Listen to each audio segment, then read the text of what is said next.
Halo para pencinta sejarah dan calon investor. Selamat datang di Sinau, belajar maka kamu menjadi tahu. Belum lama ini kita menyaksikan fenomena menarik di Indonesia, di mana kekhawatiran akan ketidakpastian ekonomi global mendorong banyak warga untuk berbondong-bondong membeli emas. Panic buying ini menjadi bukti betapa emas masih dianggap sebagai aset yang aman di tengah gejolak. Tapi, tahukah kalian, daya tarik emas ini telah berlangsung selama ribuan tahun? Lebih dari sekadar logam mulia yang diburu saat krisis, emas menyimpan kisah panjang peradaban manusia. Dari perhiasan para firaun hingga menjadi aset investasi yang aman di era modern, mari kita telusuri jejak emas dalam perjalanan waktu. Sejak ribuan tahun lalu, jauh sebelum fenomena panic buying yang kita lihat sekarang, emas telah memikat hati manusia. Peradaban-peradaban besar dunia telah lama mengenalnya. Di Mesir kuno sekitar 3000 sebelum Masehi, emas dianggap sebagai logam para dewa, digunakan dalam perhiasan firaun yang megah dan ritual keagamaan. Begitu pula di Mesopotamia, emas menjadi simbol kekayaan dan kekuasaan. Bangsa Yunani kuno mengaitkan emas dengan mitologi dan dewa-dewi mereka. Sementara Kekaisaran Romawi menggunakan emas sebagai simbol kejayaan dan mata uang. Seiring perkembangan peradaban, sifat emas yang langka, tahan lama, mudah dibagi, dan memiliki nilai intrinsik menjadikannya pilihan ideal sebagai alat tukar.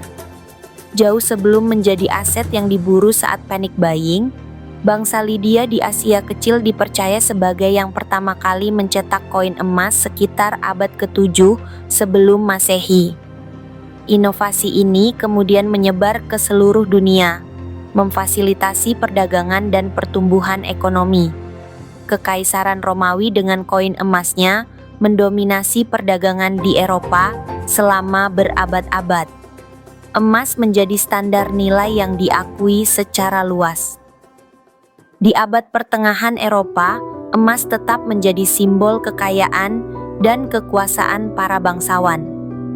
Era penjelajahan membawa gelombang baru pencarian emas ke benua Amerika. Kisah El Dorado dan kekayaan emas peradaban Aztec dan Inca memicu ambisi para penjelajah Eropa, mengubah peta dunia, dan membawa dampak besar bagi penduduk asli. Motivasi untuk mendapatkan emas di masa lalu mungkin berbeda dengan alasan panic buying saat ini, namun hasrat terhadap logam mulia ini tetap membara. Pada abad ke-19, banyak negara mengadopsi sistem standar emas, di mana nilai mata uang suatu negara secara langsung dikaitkan dengan sejumlah emas tertentu. Sistem ini memberikan stabilitas nilai tukar dan kepercayaan dalam perdagangan internasional.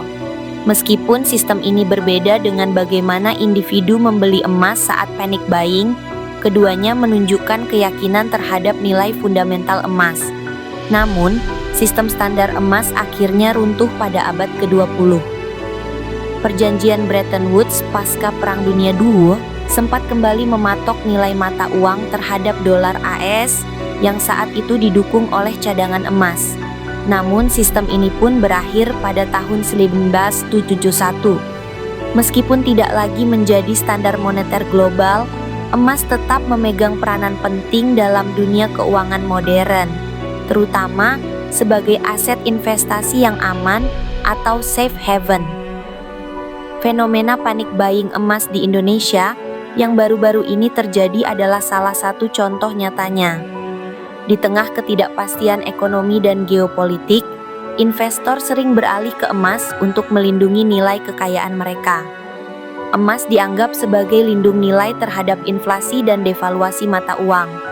Bentuk investasi emas pun beragam, mulai dari batangan dan koin emas fisik, perhiasan, hingga instrumen investasi berbasis emas seperti reksadana emas. Lalu, bagaimana dengan masa depan emas?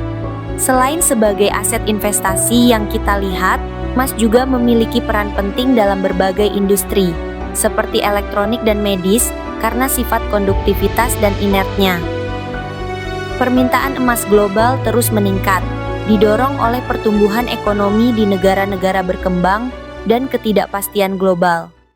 Itulah dia perjalanan panjang emas, dari perhiasan para raja hingga menjadi aset investasi yang dicari, bahkan sampai memicu panik buying di masa kini.